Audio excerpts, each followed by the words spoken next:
Israeli Prime Minister Benjamin Netanyahu has intensified efforts to secure the release of hostages held in Gaza, announcing a $5 million reward per captive during his visit to the region on Tuesday. Stressing Israel's resolve, Netanyahu warned those responsible, declaring, "We will hunt you down and get you."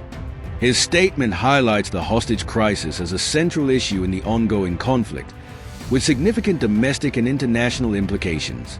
Reports indicate that many hostages are held in underground or heavily secured locations. The substantial reward is seen as a bid to elicit information from potential informants or intermediaries.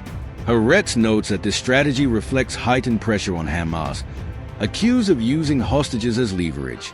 Netanyahu's announcement follows weeks of extensive military and intelligence operations aimed at locating and rescuing the captives.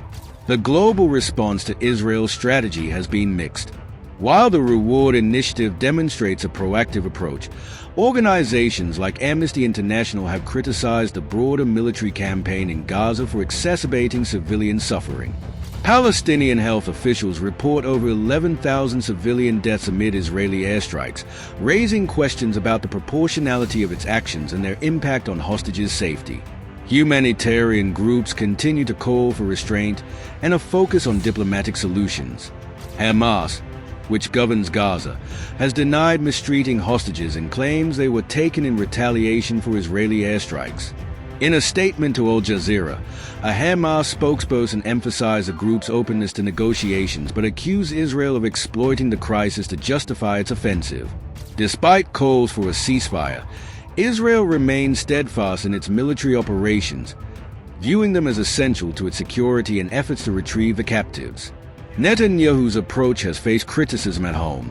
Families of the hostages have staged protests in Tel Aviv, accusing the government of neglecting their plight. Critics argue that the administration's focus on military objectives has overshadowed potential diplomatic avenues.